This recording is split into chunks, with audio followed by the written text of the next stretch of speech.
Welcome to the intersection of technology, cybersecurity, and society. Welcome to ITSP Magazine. You're listening to a new Redefining Security podcast. Have you ever thought that we are selling cybersecurity insincerely, buying it indiscriminately, and deploying it ineffectively? Perhaps we are. So let's look at how we can organize a successful InfoSec program that integrates people, process, technology, and culture to drive growth and protect business value. Knowledge is power, now more than ever.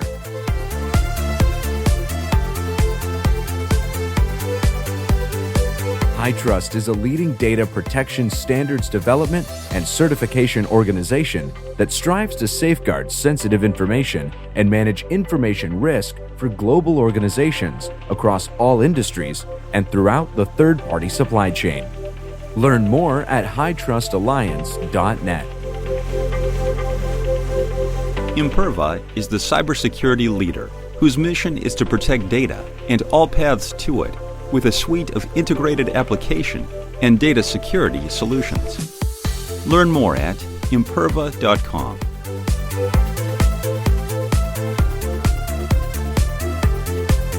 Marco. Sean. Mayday, mayday, mayday. Uh-oh. Somebody's in trouble. I wonder what's going to happen the day after you send the signal and the message. Doesn't matter the day after, Marco. No? So it's inevitable that you get sink. Are you in the middle of the ocean getting lost? My battleship doesn't matter. All right, well. Just float to the bottom. End of the podcast. Goodbye. Well, maybe you could have done something before that happened. So, think about it. I think there's a lot to prepare for, certainly, to prevent it, but then also what comes after in terms of recovery and response and perhaps even attribution and prosecution. I don't know. I'm interested to see where the story goes. I mean, one of the folks joining us today has been on the show before, has written a book. She brings with her a co-author with a new book that has evidently Marco FBI and other federal-like agencies involved in terms of... The first book that she wrote, because if you remember well, that is exactly when we met back in Singapore for RSA conference, and there was live from the show floor. Yeah, a couple of years ago. So we wish we could say nice to see you again in person, but we're going to have to postpone that. So Shamane, how are you? Oh, I've been really, really good. So I would say it's lovely to hear from you guys again. Likewise. Definitely take yes. Yeah, so much has happened since then, but it was great memories. Meeting you guys at the RSA conference at Marina Bay Sands. Mm-hmm. That was really, we had good times. We did. A lot of great people that we met, and as people can tell, we carried the relationship, and then the friends bring the friends, and here we go. So who do you bring with you today?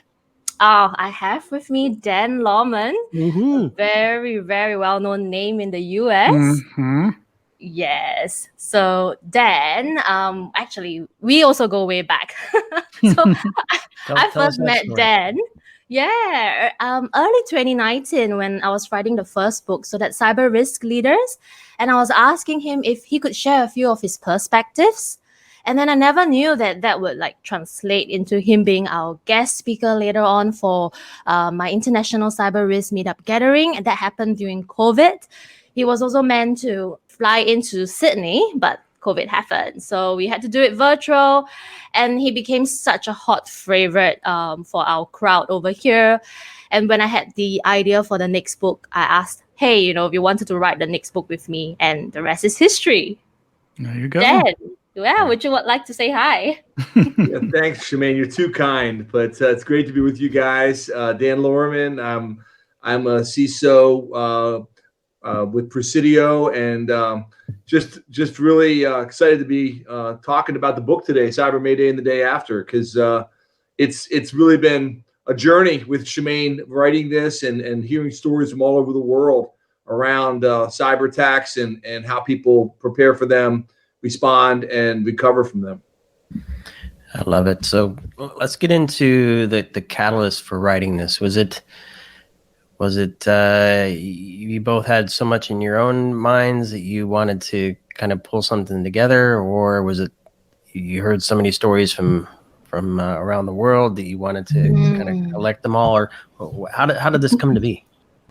Like, I think both Dan and I, we have been meeting a lot of different industry leaders. We have different people within our network that have really great stories and real life lessons to share. That's really powerful, right? And at least for me, I'll let Dan share his side of the story in a bit. But yeah, for me is that I feel, that the best lessons learned are when you're actually learning it from real life scenarios. And you, rather than learning it from your own mistakes, right? You rather learn it from the mistakes of others. So that's where, we really want to empower people, business leaders from different industry sectors, about what actually really happened when Cyber Mayday strikes.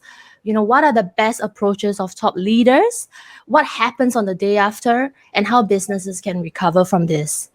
So, not every organizations or leaders can be really open about their failures or lesson learned, but that's the beauty of this book. So we found we're going to put in as many true cyber stories as possible across different industry sectors and across the world. And that's how this idea was birthed. Dan, over to you. Yeah, this great summary there, Shamane. I just would say, interestingly enough, we started this, in more than a year ago. So really kind of August of 20, saying what's really hot. Of course, ransomware was hot. It was, I'm a blogger. I know Shamane is as well. Both of us write a lot for different publications and things. But before we had, all the the carnage, if you will, of 2021 and SolarWinds hit, of course, the Colonial Pipeline and JBS meets and so many other, incredible, really kind of changed the conversation stories for many in the population. And so part of it, really the audience of this is not just for security pros or technology pros. It certainly is for them, and they can benefit from that. I've already heard that from so many different leaders who've read it, and we have great, reviews that we've gotten. But it also just business leaders, in government, a lot of government stories, a lot of private sector stories in the U.S. and all over the world, but really looking at it from a perspective of, through the eyes of both a CEO and a CFO, kind of the CXO suite, if you will, and then also the technology and security. There's some CISO stories and CIO stories, but really when we all know that. And then we really want to spread that message that it's business risk we're talking about, right? So when the business goes down, it's not just the technology going down. It's not just I can't access my my email. Well, that's bad. It's really bad. But it's as we saw with Colonial Pipeline, it can bring down the entire business. It can cause disruption to the supply chain. It can actually cause significant societal, disruptions. Yeah, it's fun stuff. Fun times for sure.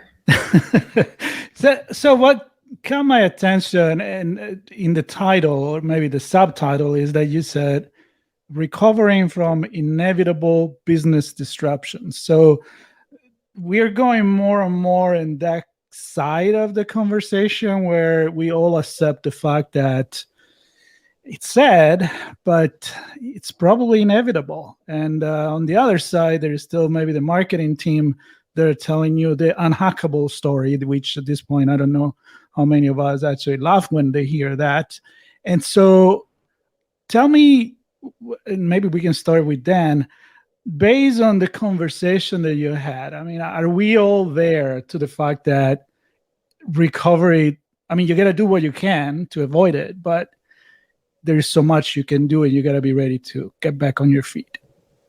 I think thoughtful people are there, Marco. It's DHS. I work with a lot of three-letter agencies in Washington and really a lot of governments around the world, and especially in the U.S. And And the big word that we keep hearing is resilient, right? Resilient, and that in a lot of these stories is being able to bounce back. And we say that in a lot of sports. You're going to lose games. It's almost looking at, I use a lot of sports analogies, not so much in the book, but I mean, I do think, you're not going to win every game, and it would be great. This isn't a game. Obviously, this is your business. This is so important. But I think by and large, people realize that, the attacks are happening each and every day. We're seeing that. The supply chain can be hit. It can be your partners. It can happen so many different ways. And the bad guys only have to be right once, the bad actors. So, I mean, inevitable in that, we know that you're going to be attacked tens, hundreds, thousands of times a day. And the question is, how prepared are you? And we go through that in a lot of details. We'll probably walk through that in a few minutes. But, from tabletop exercises to, and not just like, full-scale exercises, how do you really go about that? How do you think about it, both as a technology and security, but also as a company from a business perspective? Are you prepared? What if your communications aren't available? What are the backup communications? All those kinds of decisions people need to think about in the same way you would think about fire, flood, tornado, natural disasters. We've been thinking about that for, hundreds of years around the world, because we've had, tornadoes and fires for hundreds of years. Mm-hmm. But cyber is new in the last couple of decades. And now it's become, a man-made way of really disrupting your business and your government. And so we have to be prepared. And all I hear is tomatoes and fire, and I'm getting hungry. I'm like cooking tomatoes. No, but I think you're right. Marco and I had we did a live stream earlier, and we were talking about natural disasters and how are those different in the technical world. And they're not always, the impact isn't always different. The means might be different. And speaking of difference, Shamane, I want to go to you perhaps with a view for how things have changed since your first book. And I know you spoke with a lot of security leaders, cyber risk leaders. This book seems to be geared toward, while practitioners can benefit, the executive leadership team and business leaders. How has the business landscape changed, the threat landscape changed, the conversation changed to really help you shape this book for that audience? Wow, Sean, that's a really good question. But that's a good question. I would say there's quite a few things that are different. So the first book, because it was more on cyber risk leaders, so it was featuring different CISOs, insights across different industry, but it's more about to equip them to be better leaders in their organization. So the book has been really helpful for whether it's aspiring CISOs, new CISOs, or even security professionals where they're looking to hit their career down their path. And this is a tool, like a simple guide that actually brings together a collection of all the lessons learned or advice and even tips from, for example, like the world's first CISO, right? And what you've addressed something really interesting, Sean, because Steve Katz is the world's first CISO, taking up the first role, the CISO role in Citicorp back in 1979. And the things that he was talking about, business risk, seeing like cybersecurity is not an IT problem, right? You have to tailor the language and align it to the language of the organization and make sure that it's speaking to their understanding of how they perceive risk. Now, all of this, he was saying those kind of messages many, many years ago, 30 years ago, or is it 50 years ago? and now we are seeing the message is becoming more it's actually the same, but people are different organizations are starting to realize that, if CISOs are going to be speaking to their board, they can't be talking about controls. They can't be talking about all the technical things. They have to be focusing more on the on risk and how do they communicate that to the board. But it's interesting to notice that it's actually the same message and it hasn't really changed. in the last few decades. So that's an observation I wanted to highlight. But if you talk about the second book, Cyber Mayday and the Day After, it has a very different tone and flavor because it's taking into account all the recent attacks. And obviously that has shifted the techniques of it, the way the attackers are going about their approach. All of that have shifted over the years. And it's about looking at it in a relevant context, in today's context. Businesses, yes, a lot of them, it's inevitable. There will be disruptions that will be caused due to cyber attacks, but how can they actually recover from it? How can they prepare for it? And it's getting practical stories, practical approaches from business leaders, not just CISOs, but business leaders. And it's covering across different sectors, and a lot of stories from US, Australia, Singapore, and around the world. So it's a different tone, a different flavor, and more of a different sort of focus. Well, I like that, and I'm going to pass the ball to Dan, but I like the fact that you did that in the first book too, but you always have this global vision. It's not just about, one country, because we're all in this together. There are no boundaries. And as much as you want to try to put walls on the internet and firewalls, that I think we're learning that it doesn't really work. So you talk about a lot of examples and lesson learned. So of course, we don't want you to give up the book and who is the guilty in the mystery here. But anything that really stand out for you that you want to kind of tease the audience with?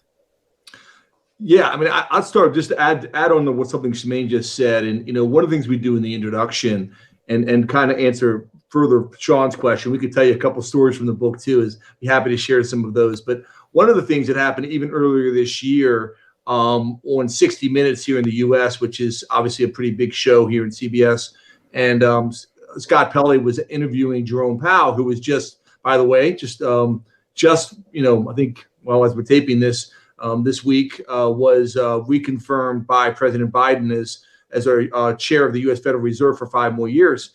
In this interview, he was asked, what kind of scenarios are we looking at that could impact the Federal Reserve System, and what are his biggest risks that they're facing? And I'll read you one quote. This is from the introduction of the book, but all different kinds. I mean, there are scenarios in which large payment utilities, for example, break down and the payment systems can't work. Payments can't be completed. There are scenarios in which a large financial institution will lose the ability to track the payments, and it's making things like that, things that where you would have a part of the financial system come to a halt, or perhaps even a broad part. And he said, so we spend much of our time and energy and money guarding against these things. There are cyber attacks every day on all of our major institutions now. So he was basically saying his number one fear in that interview with 60 Minutes was cyber. In one sense, it just elevates the serious nature of this. And there's just a whole series of quotes we have in the intro. We talk about a lot of other things in the intro as well, but talking about SolarWinds and the SolarWinds CEO and FireEye, Kevin Mandia CEO, and others in government, and also the Australian Prime Minister and others. But just the fact that this issue, to answer Sean's question, has been escalated, to the top of the agenda. And it is not just, a back office issue for technology or security teams anymore.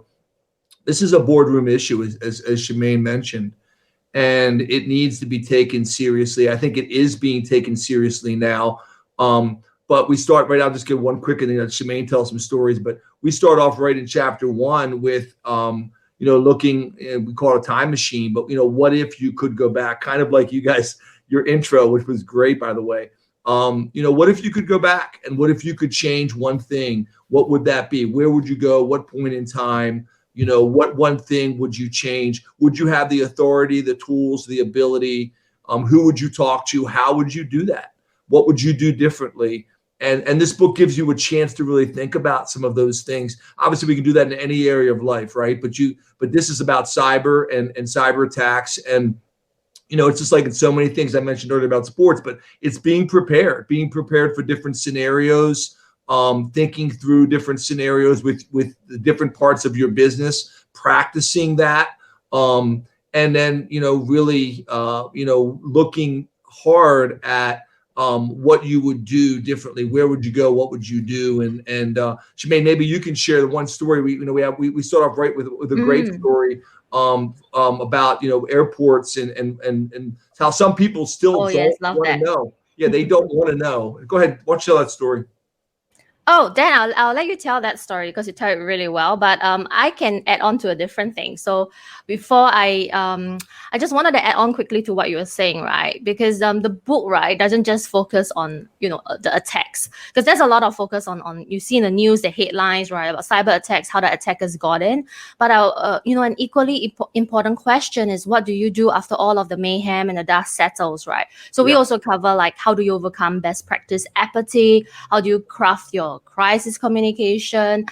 There's also stories of what worked and what didn't work, and also how do you tailor your communication with the different stakeholders. So maybe what I can share here is a quick story about there is a lesson that we can always learn, right, no matter which industry you come from. So case in point, you will find that there is a feature story with the former CISO of NASA, JPL, Preston Miller. So he was featured in a book to illustrate the different language that you use to communicate, risk to the business. So for example, if you look at NASA, they spend like more than $500 million on their space exploration efforts. And for them, it's really important to restore critical operations in a timely fashion, right? But out of the triad, the CIA, confidentiality, integrity, and availability, integrity for them is actually at the top of their list, because it's not so much about them trying to keep the data that they're sharing safe, but are they able to trust the data that they're sharing back and forth between their communities? And can they trust the data that they're sending back and forth to their spacecraft and operations? So it really goes to show, for business leaders, it's important about how you understand the business defined risk, and then you communicate that in a relevant manner. Because for Preston, right, back, if you compare to his past role at the Pentagon, it was a very different focus, because for them, it was more of confidentiality, that they have to make sure the information is confidential, as compared to NASA's focus, where it will be more heavily emphasized on integrity. And then, understanding that difference would actually help you shape your strategy and how you execute that with your business leaders accordingly. So maybe Dan, if you want to dive deeper into a different part of the story, more about the airports and the blueprints, because that's a really good one. Yeah, it is. And actually it was a story that Shamane first uncovered when she was doing an event in Australia. But one of the things we talk about in chapter 1 is really how some people still, and believe me, I still see this in government and the private sector, and a lot of the clients I work with, it's like they don't want to know. They think they're okay. They don't necessarily want to do a deep dive, because then they're worried about, if I don't know about it, if I don't know about it, it can't hurt me, which obviously is not true. But they kind of think that way. But in this one story, from Todd Carroll, a former 20-year FBI cyber intelligence leader, they did a case with Cyber Angel. They did a search monitoring on keywords related to airport security. And in that, they detected nearly 10,000 servers that were publicly available, in which over 400 blueprints of airports worldwide were identified, sitting on unprotected third-party connected devices and misconfigured cloud storage. Some of these blueprints were extremely detailed, including the location and angle of security cameras, revealing which were motion activated or had facial recognition capabilities, even precise information on how to access and take control of the cameras. In addition, there were blueprints containing the location of the detention rooms that were hidden from the public, runways, and the position of fuel lines from tanks leading to the runway where fuel was pumped into the wings of the aircraft. There were blank signed templates of security application forms, if compromised, would have allowed access in the airport facilities. There were also completed security badge application forms with official stamps and signatures, over 300 files describing safety procedures and policies. Those procedures include instructions on how to bypass the entire security system and how to deactivate it. There are identity details of air marshals' departure and arrival dates, as well as lists of weapons they allowed to carry on the plane, such as intricate information. All that could have been used for a terrorist attack. But the most frightening part of this all, guys, was the data was found on third-party servers in numerous different countries, including the U.S., France, the U.K., India, Spain, and others.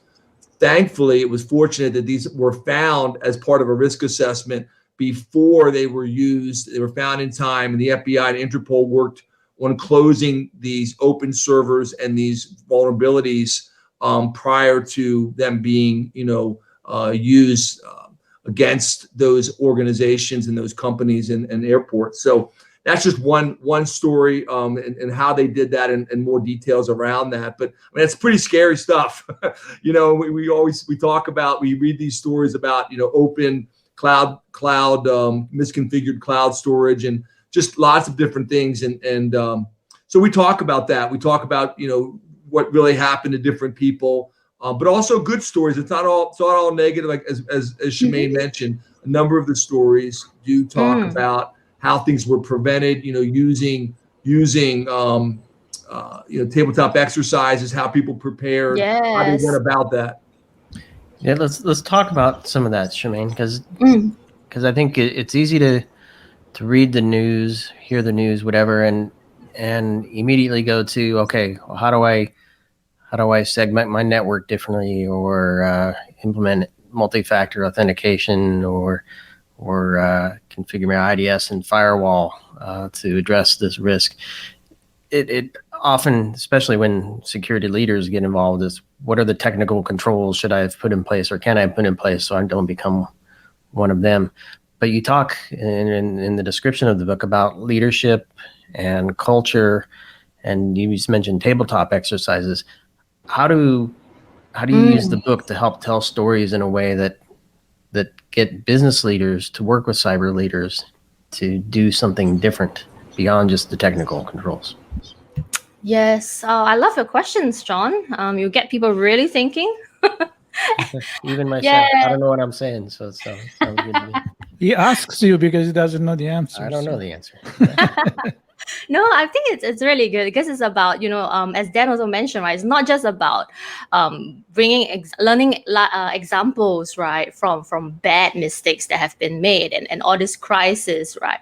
But it's really about also looking at what companies have done positively, preparing the companies in advance. I like a really good story that was featured in the book by Yuval Ilus. So he's actually the group CISO and COO of Trust, Data and Resilience at Standard Chartered Bank. So it's a global bank headquartered in the UK, but he's based in Singapore. And he currently leads about more than 2,000 over employees globally across cybersecurity, business continuity, and operational resilience. So what he shared was something that I thought was really helpful for businesses to model after, because on top of the continuous exercise that he implemented within the bank, he actually implemented something in addition called the near miss exercise.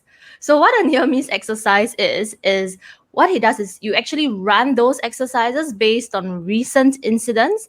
And even though the bank themselves were not affected, they will actually model and role play as if they were affected, whether, for example, recent incidents like Colonial Pipelines, then they will take it and tailor it to a bank format and see how is that going to affect them. And what happened is that this really significantly helped them identify a lot of areas of improvements to help them be better prepared for the next attack. And these areas of improvement might relate to a missing action in their playbooks, or maybe a weak control coverage, or a broken process, or maybe a missing or not up-to-date policy, and so on and so forth. So it's really a great opportunity where you see a organization taking a proactive action where they want to uplift the resilience of the organization. And when they combine this near miss exercises with their continuous crisis management simulations.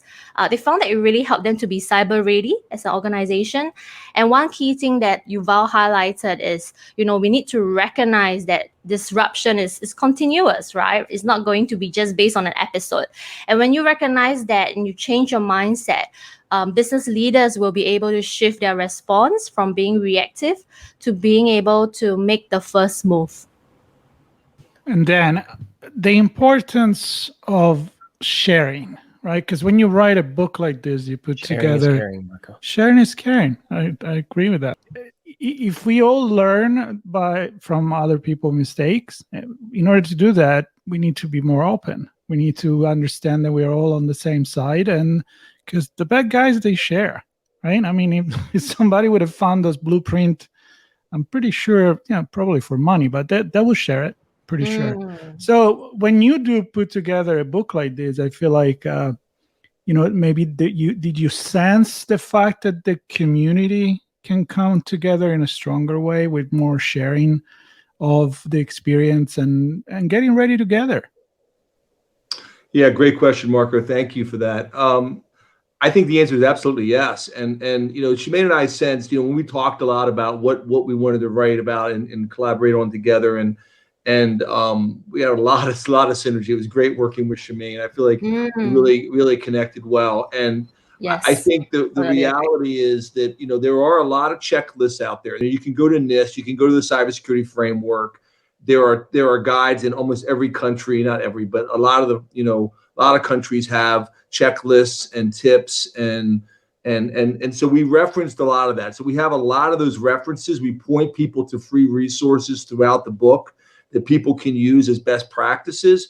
What we thought was the real glue that was missing, and we didn't really see this in any of the book, and we really think, we believe we did bring it together in Cyber Mayday and the day after, is, the stories, with the tips, the best practices, the ways you can actually do that and come together as a team, the tips around teams, really, and I'll just give you one other example from chapter 11. The title of chapter 11 is Turning Cyber Incident Lemons into Organizational Lemonade. So the idea is, you're going to have these incidents. What are you going to learn from it? How can you take that and roll that back into your plan? As Shamane mentioned, your playbooks. How can you, actually improve? And so, we go through lots of examples of 10 excuses why best practices are not implemented. And these are from different examples we've heard, from the front lines of people actually have said that these are things that, I didn't have the time to do it, or we could not afford it. Our company is different than everybody else. The vendor told us it was not necessary. We didn't trust our system vendors. We didn't understand why it was necessary. It was just too hard. And then, what are some fact-finding questions in each of those, kind of digging deeper? We've all heard the kind of thing, ask why 5 times, right? Or, how do you dig deeper into those questions? And then some tips to help. So what are some practical tips that you can think about? And as you look at your plan now, as you look at your strategies, as you think about your exercises, as you think about, fully restoring from, a major incident, what are some practical things you can do that to strengthen your teamwork and to learn from others? Because if we're not, as Shamane just mentioned, if we're not learning from others in the industry, in our own, industries, but across all the industries, because we're so reliant on each other in the global supply chain, we're not gonna improve. So totally agree, Marco, and that's really one of our goals of the book, is really to build that. And Marco's gonna love this because he knows I love food. So I'm gonna latch on to the lemonade thing, and I'm gonna say that you can't make, well, maybe you can, but can't make good lemonade without lemons. So you have to share the lemons with each other, right? So this is where, for me, the community has to come in, and I love the fact that you're able to get in front of and in touch with so many different folks from all over the world to extract those lemons from them and put them in this book, so others can at least understand the recipe for making lemonade. Sorry, I just wanted to add to what you were saying, because it is true that we wouldn't have been able to do that without the rest of the leaders believing in the same purpose.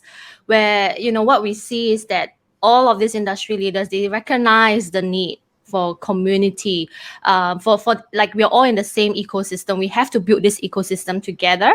And Marco, I think it was Marco who mentioned this earlier, right? The bad guys are sharing amongst themselves. So all the more there is that need for all the industry leaders to be sharing knowledge and their approach, best approaches, and also how they are going about to fight this war, right? And when we do that, we're actually uplifting the entire ecosystem together.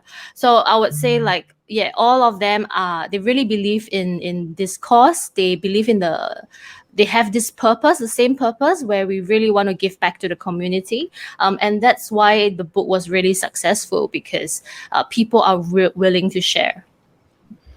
Yeah, so we hope that people are interested to learn more about this. And Dan, we know it's already available in certain countries. I believe in the United States is already there, and some other places is coming up and other languages soon, too. And other languages. So, because that's important. The plan is to have it in 12 languages and make it a global book. So we're real excited about that. And it is available at Amazon.com in the US, and really any major bookstores. I'm not an Amazon message here, but Barnes and Noble and all the pretty much anywhere books are sold, you can get it online. It was published by Wiley, which is a pretty well-known book publisher. So you can go to Wiley.com and see it. Again, the name is Cyber Mayday and the Day After. The second part, maybe we didn't make that real clear earlier, but a leader's guide to preparing, managing, and recovering from inevitable business disruptions. So that's really the heart of what we're talking about. And it's pretty much available and it's in lots of different formats as well, and we're just real excited that we're starting to get, getting the word out now. And we appreciate you guys having us to talk about that. Yeah, I love it. And we often get stuck on the title and forget to go to the subtitle. I love the 5 whys you mentioned, Dan. Right? We just covered the second one. Everybody should read the book and ask 3 more whys. And with that, I think there's definitely opportunity for everybody in business and our cyber leaders that we share time with at conferences and whatnot. Chance to learn here, and I appreciate you, Shamane and Dan, for putting this book together, sharing a bit of it with us today. Hopefully folks read it and pull a few nuggets out so they can enjoy some lemonade. That's the plan. Thanks, Sean and Marco. Thank you. Thank you so much for having us. Imperva is the cybersecurity leader whose mission is to protect data and all paths to it, with a suite of integrated application and data security solutions. Learn more at imperva.com.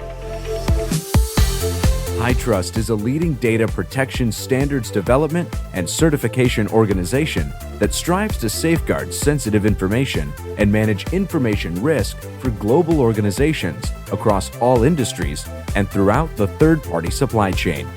Learn more at hightrustalliance.net.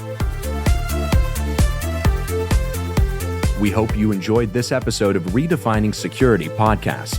If you learned something new and this podcast made you think, then share itspmagazine.com with your friends, family, and colleagues.